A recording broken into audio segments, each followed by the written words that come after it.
Kathmandu, a city of honking horns, wandering cows, and smells that could knock you sideways.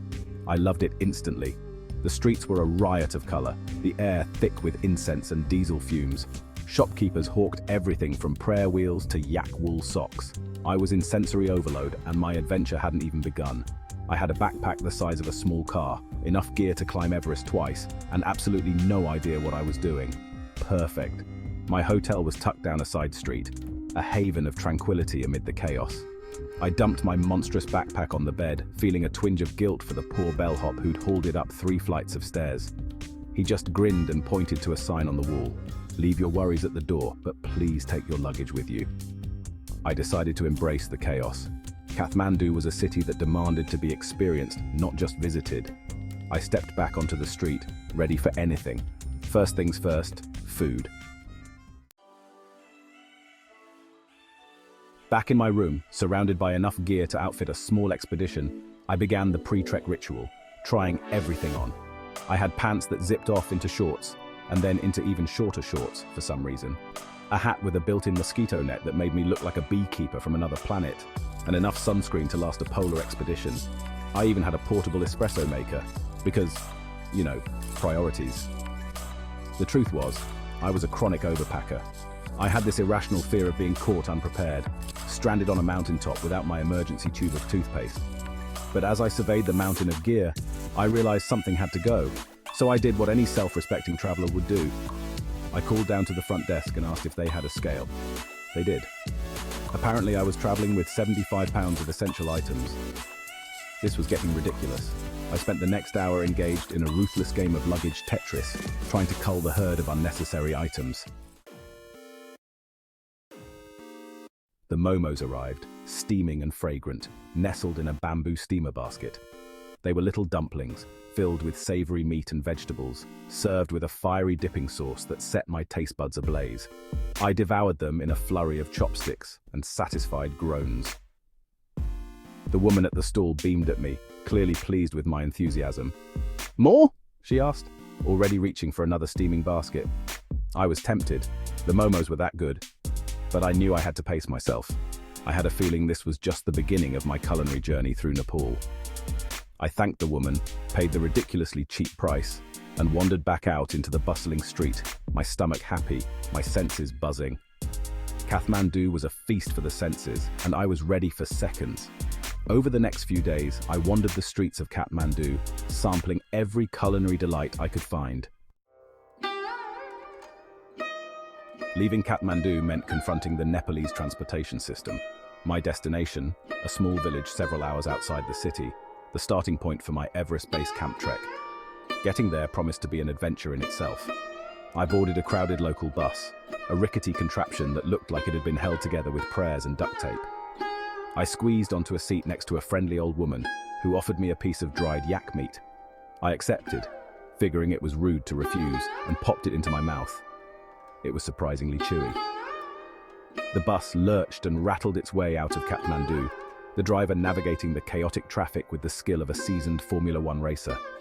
We bounced along dusty roads, past terraced rice paddies and villages where life seemed to move at a different pace. The scenery was breathtaking, the air filled with the sound of birdsong and the distant bleating of goats. I even saw a group of monkeys scampering across the road, their chattering echoing through the air. Hours later, we arrived in my destination village, a collection of stone houses nestled in a valley, surrounded by towering peaks. I disembarked, my legs stiff from the journey, my clothes covered in a fine layer of dust. The air was clean and crisp, the silence broken only by the sound of the wind whistling through the prayer flags strung across the village. The first day of trekking dawned bright and clear. I strapped on my backpack, now mercifully lighter, and set off with my guide, a wiry Sherpa named Pasang, who seemed to practically levitate up the mountain paths. I, on the other hand, lumbered along like a yak that had eaten one too many momos. The altitude was already making itself known, each breath a little shallower, each step a little harder. We hiked through rhododendron forests, the air thick with the scent of pine needles and damp earth. Waterfalls cascaded down sheer rock faces, their roar echoing through the valleys. The scenery was stunning, but I have to admit I was starting to regret packing my entire wardrobe. especially the three-piece suit. I mean, who wears a three-piece suit on a mountain? Apparently I did. As we climbed higher, the air grew thinner, the landscape more rugged. Pasang helped me to my feet, brushing the dirt off my clothes with a chuckle. "You all right?" he asked, his eyes twinkling. I nodded, trying to regain my dignity and my breath. We continued on, the path winding ever upwards, past ancient monasteries adorned with colorful prayer flags fluttering in the wind. The flags, I learned, carried prayers and mantras, sending blessings out into the world with each gust of wind. As we hiked, I couldn't help but be struck by the resilience of the Nepalese people. Despite the challenges of living in such a rugged environment, they faced each day with a smile and a sense of humor. They were an inspiration, reminding me that the greatest journeys are often the most challenging ones. We stopped for lunch at a tea house perched precariously on a ridge, the view stretching out before us like something out of a postcard.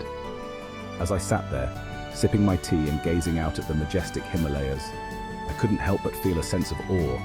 It was then that I saw it, a flash of color against the azure sky. The days blurred into a rhythm of hiking, eating, and sleeping. We trekked through forests of rhododendrons and bamboo, crossed suspension bridges that swayed precariously over raging rivers, and climbed seemingly endless flights of stone steps. We visited ancient monasteries, their interiors adorned with intricate murals and statues, the air thick with the scent of incense and butter lamps. I even attempted to meditate, hoping to find some inner peace amidst the chaos of my thoughts. Let's just say it didn't go as planned. My mind, usually a hive of activity, seemed to go into overdrive the moment I sat down in the lotus position. I thought about everything from the meaning of life to what I was going to have for dinner. I even found myself composing a strongly worded letter to the manufacturer of my hiking boots, which was starting to rub. And then, finally, it was there. Everest. We stood at base camp, surrounded by towering peaks, the air thin and cold. The summit, a jagged tooth of ice and rock, seemed to pierce the heavens. It was a sight that took my breath away, both literally and figuratively. I had never felt so small, so insignificant, yet so incredibly alive. I stood there for a long time, just taking it all in. The sheer scale of the mountains, the raw power of nature, the resilience of the human spirit that had driven me to this point. It was a humbling experience, one that I knew would stay with me long after I returned home. And then I remembered something. I reached into my backpack and pulled out the most ridiculous item I had packed, a bright pink inflatable unicorn horn. Don't ask why. The journey back down was bittersweet. My legs ached, my lungs burned, and I was pretty sure I'd developed a permanent aversion to yak butter tea. But as we descended, I realized something had changed. It wasn't just the altitude. I felt lighter, freer, like I'd shed more than just a few layers of clothing on that mountain. My backpack, once bursting at the seams, now felt almost empty. I'd left behind more than just unnecessary gear.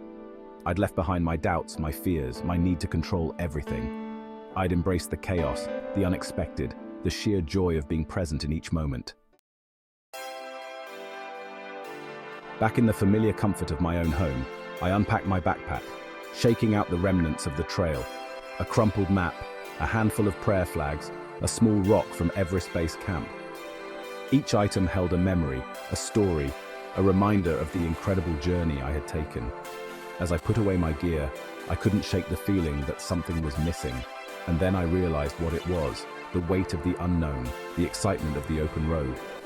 The world was vast and full of possibilities, and I couldn't wait to explore it. I pulled out my laptop and started browsing flights, my mind already racing with new destinations, new adventures.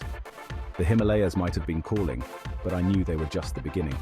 The open road awaited, and I was ready to answer its call.